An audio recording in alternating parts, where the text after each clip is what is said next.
Assalamualaikum warahmatullahi wabarakatuh. Kami dari kelompok 5 akan menyampaikan materi terkait profiling peserta didik.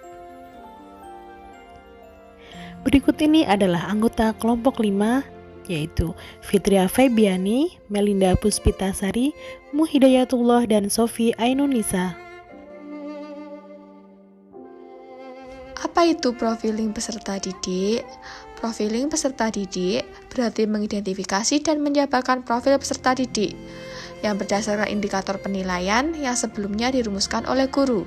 Tujuannya untuk memahami karakteristik mereka sebagai pertimbangan guru dalam mewujudkan pembelajaran efektif yang memfasilitasi kebutuhan peserta didik dan kondisi yang dihadapi.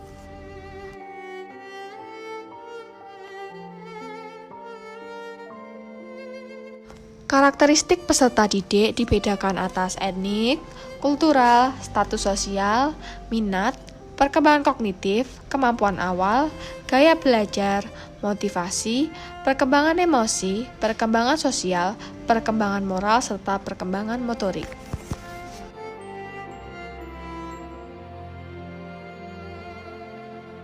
Karakteristik peserta didik berdasarkan etnik.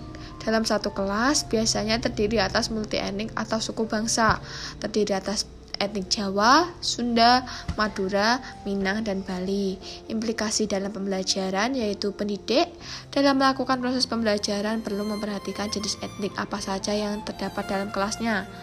Data tentang keberagaman etnis di kelasnya menjadi informasi yang sangat berharga bagi pendidik dalam menyelenggarakan proses pembelajaran. Karakteristik peserta didik berdasarkan kultural.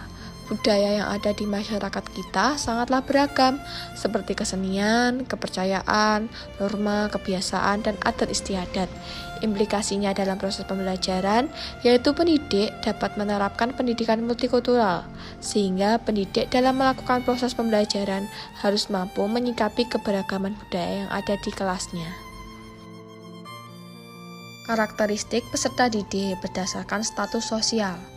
Manusia diciptakan Tuhan dengan diberi rezeki berupa pekerjaan, kesehatan, kekayaan, kedudukan, dan penghasilan yang berbeda-beda.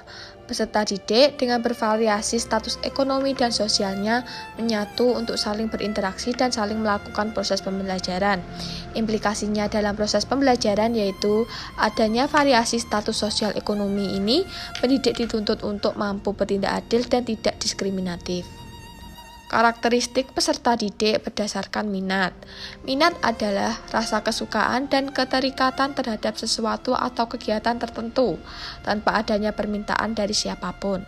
Minat belajar peserta didik tidaklah sama. Ada peserta didik yang minat belajarnya tinggi, ada yang sedang, dan bahkan ada yang rendah. Indikator untuk mengukur minat siswa yaitu perasaan senang, ketertarikan peserta didik, perhatian dalam belajar, keterlibatan siswa dalam kegiatan pembelajaran, manfaat dan fungsi mata pelajaran. Selanjutnya, perkembangan kognitif peserta didik. Perkembangan kognitif sendiri merupakan proses pertumbuhan dan perubahan yang terjadi pada fungsi mental dan kapasitas intelektual seorang individu. Tingkat perkembangan kognitif yang dimiliki peserta didik akan mempengaruhi guru dalam memilih dan menggunakan pendekatan pembelajaran, metode, media, dan jenis evaluasi. Tahap perkembangan kognitif sendiri meliputi sensori motor, pra-operasional, operasional formal, dan operasional konkret. Kemampuan awal peserta didik. Kemampuan awal peserta didik ini merujuk pada tingkat pengetahuan, keterampilan, dan pengalaman yang dimiliki oleh peserta didik pada saat memulai suatu program pendidikan. Pengetahuan tentang kemampuan awal peserta didik sangat penting bagi guru untuk menentukan langkah-langkah pendidikan yang tepat. Untuk mengetes suatu kemampuan awal peserta didik dapat dilakukan dengan pretest, wawancara, maupun analisis instruksional atau pembelajaran. Selanjutnya, gaya belajar peserta didik. Gaya belajar sendiri merupakan cara individu mengolah dan menyimpan informasi. Setiap peserta didik memiliki gaya belajar yang berbeda-beda. Guru harus mengenali dan memahami gaya belajar peserta didik untuk membantu mereka belajar dengan efektif. Jenis-jenis gaya belajar sendiri terdapat visual, audio, audiovisual, maupun kinestetik.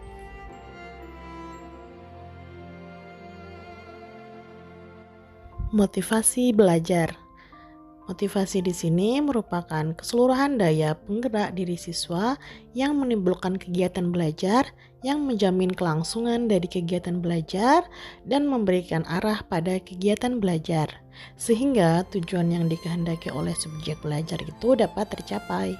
Dalam hal ini adalah peserta didik atau siswa.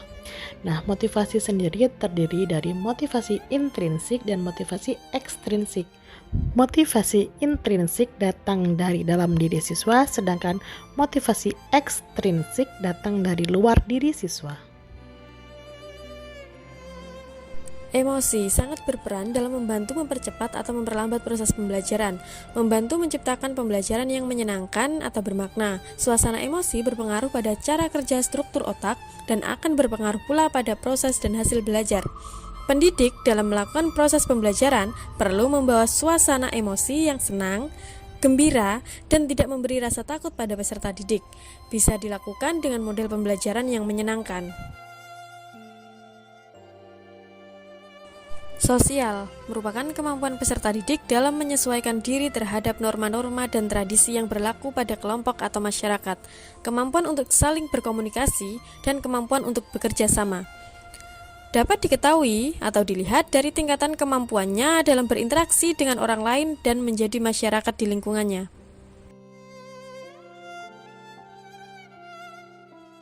Moralitas dalam diri peserta didik berkembang dari tingkatan yang paling rendah menuju ke tingkatan yang lebih tinggi seiring dengan kedewasaannya.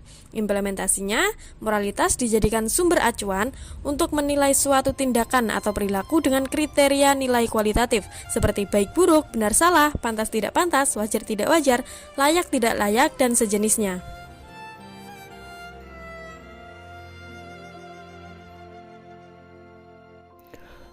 Perkembangan motorik. Perkembangan motorik merupakan proses yang sejalan dengan bertambahnya usia secara bertahap dan berkesinambungan, di mana gerakan individu meningkat dari keadaan sederhana, tidak terorganisir, dan tidak terampil ke arah penguasaan keterampilan motorik yang kompleks dan terorganisir dengan baik. Perkembangan motorik dibagi menjadi dua. Yang pertama ada motorik kasar, yaitu gerakan tubuh yang menggunakan otot-otot besar atau sebagian besar atau seluruh anggota tubuh yang dipengaruhi oleh kematangan anak itu sendiri. Dalam pembelajaran pengembangan motorik kasar bisa diterapkan melalui berbagai aktivitas fisik dan permainan yang membutuhkan gerakan tubuh seperti berlari, melompat, memanjat, dan bermain bola. Untuk yang kedua, motorik halus, yaitu gerakan yang menggunakan otot halus atau sebagai anggota tubuh tertentu yang dipengaruhi oleh kesempatan untuk belajar dan berlatih. Dalam pembelajaran pengembangan motorik halus bisa diterapkan melalui berbagai aktivitas seperti menulis, menggambar, memotong, dan memegang benda kecil.